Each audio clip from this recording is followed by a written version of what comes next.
салом бинандагони арҷманд.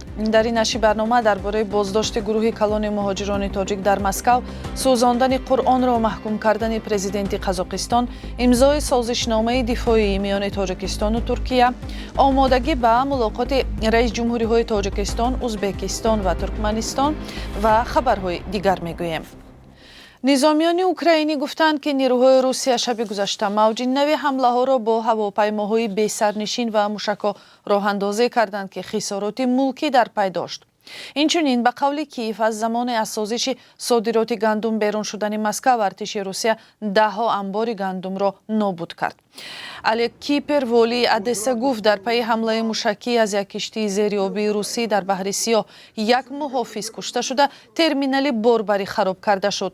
ҷудо аз ин хабарҳо, ба иттилои ситоди кулли нирӯҳои мусаллаҳи Украина, Русия ин навбат ҳам аз дронҳои шаҳиди истеҳсоли Эрон истифода карда, боиси кушта шудани сокинони мулкӣ ва хароб шудани 26 сохтор дар соҳилҳои баҳри Сиёҳ гардид. паёмадҳои ин ҳамла таҳқиқ мешавад.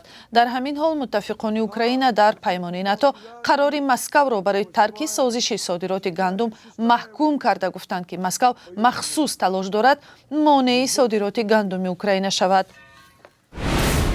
полиси Русия рӯзи 26 июл дар назди метрои Шолковскии Москав даҳҳо муҳоҷири тоҷикро боздошт кардааст. дар наворҳое, ки ба дасти радиои озодӣ расиданд, дида мешавад, ки афроди ниқобпӯши мусаллаҳ муҳоҷиронро фармони ба замин хобидан медиҳанд. корбароне, ки ин наворро аз Москав фиристоданд, мегӯянд, то ҳол сарнавишти муҳоҷирони боздоштшуда рӯшан нест. ҳамкорони мо мавзӯъро пайгирӣ доранд ва дар барномаи ахбор гузорише дорем ва онро ҳамроҳ тамошо мекунем. ҳафтаи оянда дар шаҳри Ашхободи Туркманистон баргузории ҷаласаи муштараки раис ҷумҳуриҳои Тоҷикистон, Узбекистон ва Туркманистон дар назар аст. заминаҳои мулоқотеро, ки аввали моҳи август барпо мешавад, дар як видеоконфронсе вазирони хориҷии ин кишварҳо Сироҷиддин Муҳриддин, Бахтиёр Саидов ва Рашид Мередов баррасӣ карданд. дар бораи масоили мавриди баррасӣ дар ҷаласаи президентон иттилоъ дода намешавад, вале таъкид шудааст, ки суҳбат аз ҳамкориҳои минтақавӣ хоҳад рафт. се ҷумҳурии Осиёи марказӣ бо ҳам марзи муштарак ва дар бахши энержӣ, нақлиёт, саноат ва дигар масоил ҳамкорӣ танготанг доранд. салом, агар хату хабар мехоҳед, мо дорем. навиди бомдодӣ, сархати хабарҳо, ахбори Тоҷикистон ва ҷаҳон, гузоришҳо ва таҳлилҳо. чӣ мегузарад ва чаро? донистан, фаҳмидан аст. замима ё апи моро бигиред. дирӯз дар нишасти хабарӣ раиси шаҳри Исфара гуфт, ки садҳо ҷавони зодаи ин минтақа дар даъвати баҳорӣ аз Русия баргаштанд ва ба хизмати ҳарбӣ ҷалб шуданд.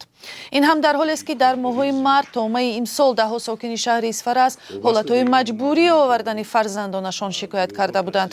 сокинони чандин ҷамоати ин шаҳр гуфта буданд, ки барои ҷалб накардани фарзандони муҳоҷирашон ба хизмати ҳарбӣ дари масҷидҳояшонро маҳкам карда ва аз барқу обашон маҳрум карданд. ҳарчанд шаҳрдори Исфара тасдиқ кард, ки бо волидайни ҷавонони синни даъвати борҳо вохӯрдааст, вале ин иддаоро тасдиқ накард. гузорише дар барномаи ахбор дар бораи нишасти Исфара нашр мешавад. Қосимҷомарт Тоқаев, президенти Қазоқистон, талошҳои қуръонсӯзӣ дар Аврупои Шимолиро иғвоангезӣ номид, ки ҳадафи он доман задан ба таниш дар ҷаҳони муосир, барҳам задани эътимод миёни мардумон ва кишварҳо аст. ба бовари Тоқаев, афзоиши ҳолатҳои харобкории мазҳабӣ ва рафтори бемасъулиятонаи шаҳрвандони он давлатҳо бояд ҳамчун иқдоме, ки зидди меъёрҳои умумӣ аст, маҳкум шавад. рӯзи 24 июл дар Копенгагени, Дания, ду узви гурӯҳи миллатгарои патриотҳои Дания назди бинои сафорати Ироқ Қуръонро оташ заданд. панҷшанбеи гузашта низ гурӯҳе аз фаъолон назди сафорати Ироқ Қуръонро оташ заданд ва парчами Ироқро зерипо карданд. вазорати корҳои хориҷии Дания оташ задани Қуръонро бефаҳмӣ ва тавҳин ба муқаддасот номид ва миллатгароҳоро маҳкум кард.